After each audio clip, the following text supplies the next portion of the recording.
Hello guys, नमस्ते, पैरिपोना। आज हम लाए हैं चैप्टर 1025 वन पीस के चैप्टर 1025 का रिव्यू, जिसका नाम है ट्विन ड्रैगन्स।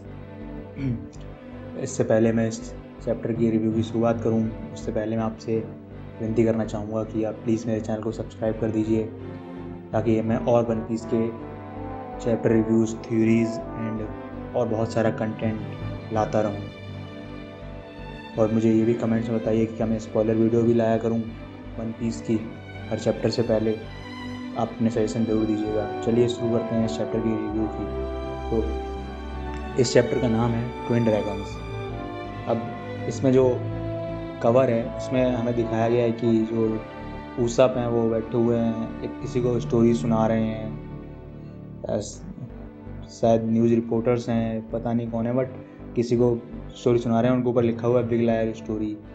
तो ये कवर है हमारा जो वन पीस का इस चैप्टर का 1025 का। तो इस चैप्टर की शुरुआत होती है वहीं से जहाँ पिछला वाला चैप्टर ख़त्म हुआ था, जब काइडो और यामाटो की लड़ाई चल रही होती है। तो उसके बाद हम सीधे पहुँच जाते हैं लूफ़ी और मोमोनोसुके के पास। तो हमें याद है पिछले चैप्टर में क्या हुआ था भाइयों।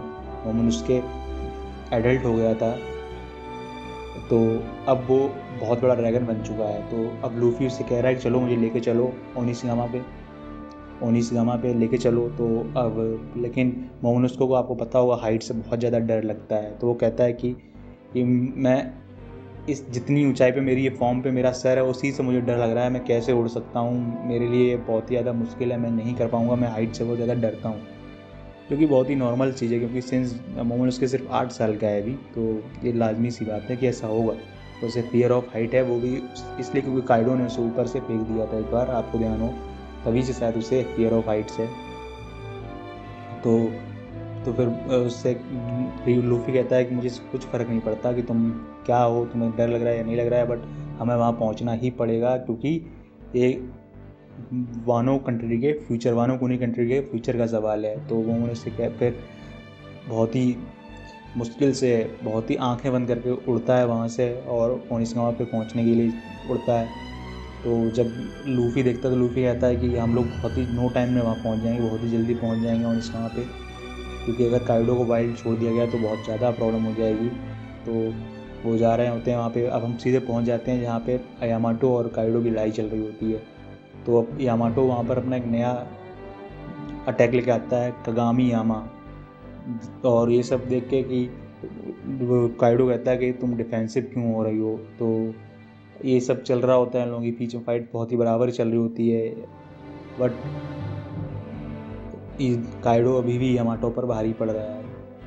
तो वो उससे कहता है the way you defy me, it's like you actually believe you are from Wano. मतलब वो उसे बताता है कि तुम मुझे ऐसे ऐसे क्यों प्रिटेंड करो जैसे तुम वानोस हो, जबकि तुम पता है तुम मेरे सन हो, मेरे बच्चे हो, और तुम मेरे ही खून हो, तुम इससे बच नहीं सकते, और तुम्हें सामुराई कभी भी स्वीकार नहीं करेंगे। तो उसे फिर वो बताता है कि तुम कितनी अनलकी हो, तुम्हारे साथ जो भी मदद करता है तुम्हारी, वो मारा जाता है। और उसे मतलब बहुत ज़्यादा डिमोटिवेट करने की कोशिश करता है, बट यामाटो कहती है कि नहीं, मेरे पास भी फ्रेंड्स हैं जिनके लिए मैं ये सब कर रही हूँ। तो ये सब भी चल रहा होता है, तभी वहाँ पर हम सीधे पहुँच जाते हैं कि जो मोमोनोसुके का ड्रैगन फॉर्म होता है वो आँख बंद करके सेंस उड़ रहा होता है। तो लूफी उससे कहता है तुम अच्छी जॉब कर रहे हो, लेकिन फिर जैसे ही वो ओनिशिगामा के पास पहुंचता है तो बात देखता है कि लूफी कि वो जो उसका कासल है उसी में टकरा जाता है, जाके सेकंड फ्लोर पे, क्योंकि मोमन उसकी आंखें बंद करके उड़ रहा होता है, जाहिर सी बात है। तो इसलिए वो उसे देख ही नहीं पा रहा होता। तो उससे फिर लूफी कहता है कि ऊपर चलो ऊपर चलो। और फिर वो लोग ऊपर पहुंचते हैं, और ऊपर पहुंचकर वो इस सबको, बड़े से ड्रैगन को देख के सब बहुत ज़्यादा, इस चक्कर में बहुत सारे लोगों ने देख लेते हैं मोमोनोसुके को, और बहुत ज़्यादा लोग हक्के बक्के रह जाते हैं कि काइडो सन ये क्या कर रहे हैं काइडो जी।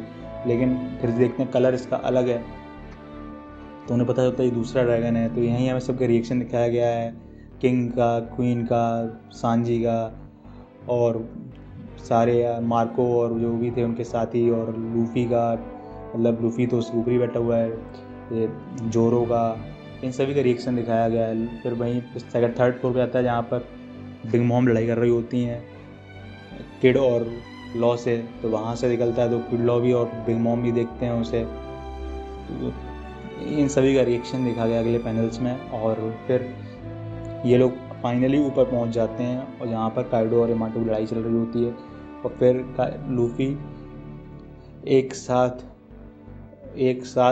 यामाटो के साथ अटैक करता है अपने स्नैक मैन फॉर्म में, गोमो गोमुनो इस जेट कल्वरिन के साथ। तो इस तरह से ये अटैक करते हैं तीनों मिलके। लास्ट फाइनल हम देखते हैं कि तीनों का अटैक होता है और मोमोनोसुके और काइडो एक दूसरे के सामने आ जाते हैं। अब काइडो बहुत ही हक्का बक रहता है, वो कहता है कि तुम कैसे जिंदा हो स्ट्रॉ हेड, तुम अभी तक कैसे जिंदा हो, और ये ड्रैगन कौन है। तो लूफी उससे कहता है कि मैं कभी नहीं मर सकता, तुम कितनी भी कोशिश करो, I am the man who will be the king of the pirates. और तभी मोमोनोसुके बोलता, my name is Momonosuke and I am going to become shogun of Wano. तो ये देख कर काइडो हंसता है और कहता है, you are the bread, how unexpected, this world doesn't need another dragon. मतलब वो कहता है कि अब हम इस दुनिया को और ड्रैगन्स की ज़रूरत नहीं है। तो यहीं पे इस चैप्टर ख़त्म हो जाता है।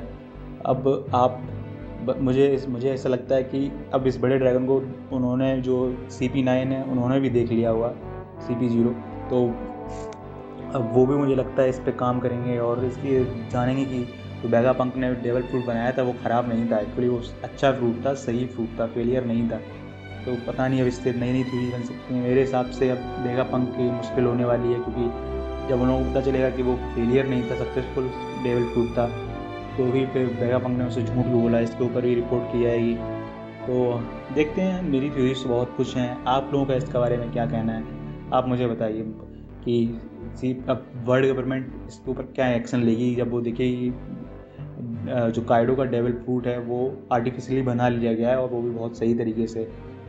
तो इस पर वर्ल्ड गवर्नमेंट क्या एक्शन लेगी वेगापंक पर, ये देखने लायक होगा। तो यही है, इस चैप्टर का अंत यही हो गया। अब आप लोग बताइए, आप लोगों को इस चैप्टर के बारे में क्या कहना है, क्या आपके डाउट्स हैं, क्या आपकी थ्योरीज़ हैं, जो कुछ भी है अपने मन में, जो कुछ भी है कमेंट डाउन करिए और चैनल को सब्सक्राइब करिए और इसे शेयर ज़रूर करिए। Thank you so much. Sayonara.